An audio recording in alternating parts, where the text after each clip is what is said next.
Entangled with Independent Ministries. In danger of darkness. The 14th century poet, Petrarch, was highly regarded as the greatest scholar of his age. Petrarch was well aware of the ignorance of his time. People today refer to his era as the Dark Ages because of a strangely prophetic statement from his writings. He observed, "My fate is to live among varied and confusing storms. But for you perhaps, if, as I hope and wish, you will live long after me, there will follow a better age. This sleep of forgetfulness will not last forever. When the darkness has been dispersed, our descendants can come again in the former pure radiance." The world today is a time of unprecedented light. Gabriel's promise to Daniel that knowledge would be increased has been fulfilled. With increased light, however, comes increased danger. People become complacent and confident in what they know. They quit hungering and studying for more. This state of spiritual laziness is perfectly described in the warning to the Laodiceans. "I will spew thee out of my mouth, because thou sayest, I am rich, and increased with goods, and have need of nothing, and knowest not that thou art wretched, and miserable, and poor, and blind, and naked." The arrogant assumption that one already knows all the truths necessary for salvation is the absolute worst spiritual darkness into which anyone can fall. This belief leads to another that is even more dangerous. This is the notion that, since one already knows all the light needed for salvation, any new light is by default wrong. It is this spiritual arrogance that puts the last generation at such risk. It is a fact that we have the truth, and we must hold with tenacity to the positions that cannot be shaken, but we must not look with suspicion upon any new light which Yah may send and say, "Really, we cannot see that we need any more light than the old truth which we have hitherto received, and in which we are settled." While we hold to this position, the testimony of the true witness applies to our cases its rebuke, "And knowest not that thou art wretched, and miserable, and poor, and blind, and naked?" Those who feel rich and increased with goods and in need of nothing are in a condition of blindness as to their true condition before Yahuwah, and they know it not. As the churches have become more worldly and failed to advance in the truth, heaven has entrusted increased light to many different individuals who, in turn, have worked hard to share what they have been given. These independent ministries have done a wonderful work for Yahuwah in spreading the truth. As they have done a work the churches failed to do, many have suffered persecution by the organized denominations. The sad truth, however, is that most, if not all, of the independent ministries have themselves followed the example of the churches that persecuted them. Their reliance on the financial contributions of their followers has made them hesitate to accept new, unpopular truths. When advanced light has been brought to their attention, they have not only turned their backs on it, but they have used their influence to denounce it to their followers. The light entrusted to the various independent ministries has blessed many honest truth seekers. The problem arises when one becomes a follower of an organization rather than an independent truth seeker. If a person has a follower mentality, he is not truly following the Lamb whithersoever he goeth. Instead, he is following a human authority figure. Satan is delighted when people turn to other humans as their spiritual authority figures. He can thus use a few he controls to influence many others. Satan gets influential leaders to arrogantly denounce light entrusted to others by appealing to their spiritual pride. The danger of entangling with an organization that rejects advancing light is very real. This danger is precisely why the fourth angel in Revelation 18 orders, "Go out of her, my people, that ye be not partakers of her sins, and that ye receive not of her plagues." This text is very important.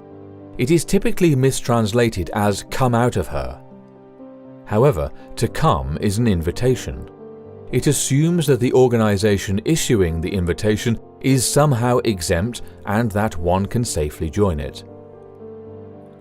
This could not be further from the truth. None are exempt from this divine order. It is an imperious command: go. Flee out of the midst of Babylon, and deliver every man his soul. Be not cut off in her iniquity, for this is the time of Yahuwah's vengeance. He will render unto her a recompense. A person who, in the past, has gained precious light from a church, group, or independent ministry is at risk of becoming entangled through a sense of loyalty or affection. Should the group reject advanced light, it is tempting to stay with the group rather than step free of it and follow truth wherever it leads. Do not be entrapped through displaced loyalty. Your loyalty is to Yah and Yah alone. Do not let the fear of having to worship alone keep you from stepping free from entangling associations.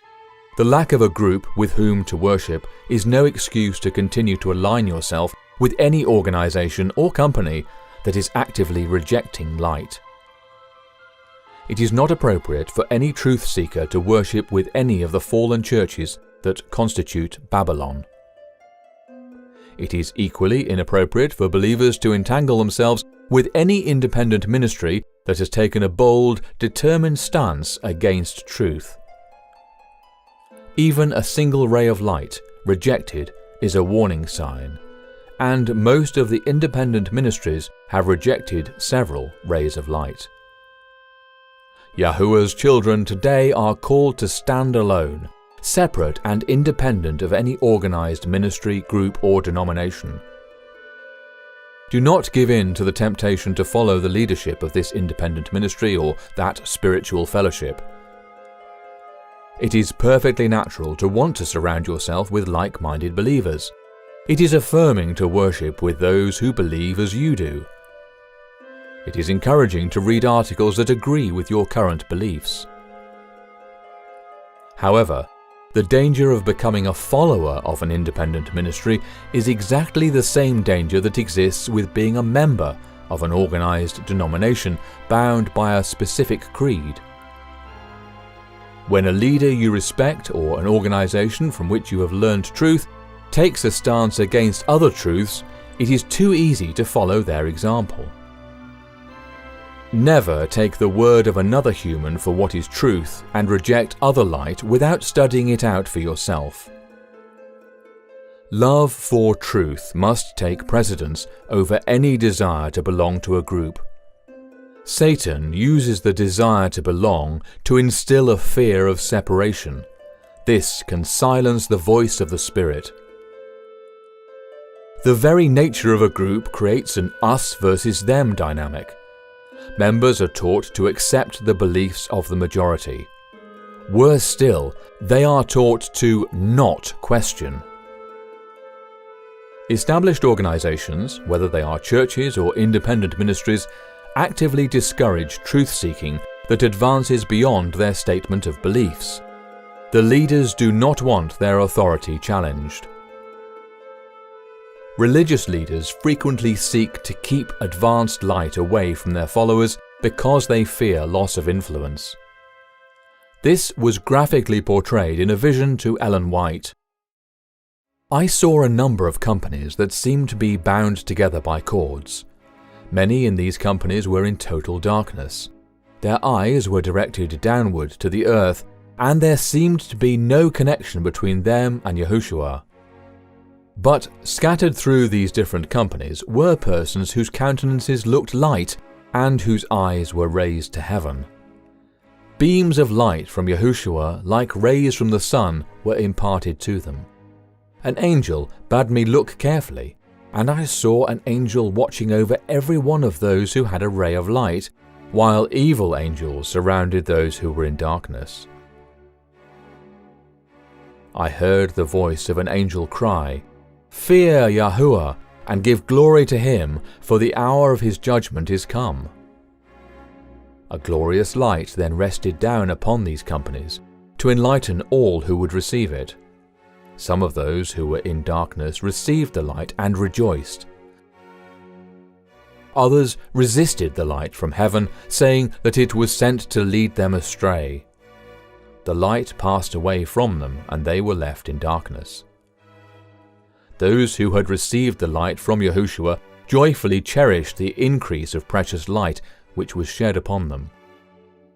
Their faces beamed with holy joy, while their gaze was directed upward to Yahushua with intense interest, and their voices were heard in the harmony with the voice of the angel. "Fear Yahuwah, and give glory to him, for the hour of his judgment is come." As they raised this cry, I saw those who were in darkness thrusting them with side and with shoulder. Then many who cherished the sacred light broke the cords which confined them and stood out, separated from those companies. As they were doing this, men belonging to the different companies and revered by them passed through, some with pleasing words, and others with wrathful looks and threatening gestures, and fastening the cords which were weakening. These men were constantly saying, "Yahuwah is with us. We stand in the light, we have the truth." I inquired who these men were, and was told that they were ministers and leading men who had rejected the light themselves and were unwilling that others should receive it. Then I heard a voice saying to those who had been pushed and derided, "Come out from among them, and touch not the unclean." In obedience to this voice, a large number broke the cords which bound them, and leaving the companies that were in darkness, joined those who had previously gained their freedom, and joyfully united their voices with them. I heard the voice of earnest, agonizing prayer from a few who still remained with the companies that were in darkness. The ministers and leading men were passing around in these different companies, fastening the cords more firmly. But still I heard this voice of earnest prayer. Then I saw those who had been praying reach out their hands for help toward the united company who were free, rejoicing in Yahuwah. The answer from them, as they earnestly looked to heaven and pointed upward, was, "Come out from among them and be separate." I saw individuals struggling for freedom, and at last they broke the cords that bound them. They resisted the efforts which were made to fasten the cords tighter, and refused to heed the repeated assertions, "Yahuwah is with us, we have the truth with us." Persons were continually leaving the companies that were in darkness, and joining the free company, who appeared to be in an open field raised above the earth. Their gaze was directed upward. The glory of Yah rested upon them, and they joyfully shouted his praise. They were closely united and seemed to be wrapped in the light of heaven. Around this company were some who came under the influence of the light, but who were not particularly united to the company. All who cherished the light shed upon them were gazing upward with intense interest, and Yahushua looked upon them with sweet approbation. Those who persist in questioning are frequently shunned. If shunning does not force compliance, eventually they are expelled from the group. Conformance is thus enforced through emotional blackmail. If you have been expelled from a group, do not be discouraged.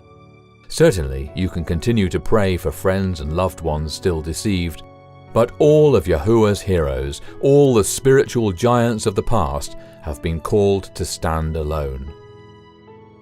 John the Baptist was a man of the solitudes and wastes of the desert. Alone he heard the Spirit speaking to his own soul, preparing him for a great work as the forerunner of the Messiah. John Bunyan spent 12 years in the Bedford County Jail for refusing to stay silent on the light given him. But during those 12 years, the Spirit of Yahuwah inspired him to write Pilgrim's Progress, a work containing deep spiritual truths that have blessed many in the centuries since he scratched it out in his cold stone cell. Martin Luther, likewise, was called to stand before priests and prelates, entrusted with a truth that would set free the souls of multitudes. Following truth is a very solitary walk. When called to stand alone, do not shrink back. Count yourself honored of heaven. Use the time alone to grow still closer and closer to the source of all light and truth. This side of heaven, it is impossible for any mortal intellect to grasp all truth. Throughout all eternity, the redeemed will be studying into the deep things of Yahuwah and continue to learn of him. World's Last Chance is a platform for disseminating all truth that has been revealed to us. This includes unpopular truths. Occasionally, angry responses come in where the writer declares, "I did not join WLC to accept this error or that error." This does not discourage us, nor does it dissuade us from spreading the truth far and wide. WLC is not trying to please man, only Yahuwah. Once light has been revealed to our understanding, we will disseminate it as far and wide as Yahuwah gives us the ability to do. Heaven today is commanding all to separate from every organization that does not accept all light. Wherefore come out from among them, and be ye separate, saith Yahuwah, and touch not the unclean thing, and I will receive you. There are fewer things more unclean than a spiritual pride that boasts in what one knows, but refuses to acknowledge any additional light. When we acknowledge that the true witness knows our condition better than we ever could, he will give us his righteousness to cover our nakedness, his purity for our sinfulness, and the heavenly gold of faith. Then will be fulfilled his precious promise. Behold, the days come, saith Yahuwah, that I will make a new covenant with the house of Israel and with the house of Judah. Not according to the covenant that I made with their fathers, but this shall be the covenant that I will make with the house of Israel. After those days, saith Yahuwah, I will put my law in their inward parts, and write it in their hearts, and I will be their El, and they shall be my people. And they shall teach no more every man his neighbor, and every man his brother, saying, Know Yahuwah, for they shall all know me, from the least of them unto the greatest of them, saith Yahuwah. For I will forgive their iniquity, and I will remember their sin no more.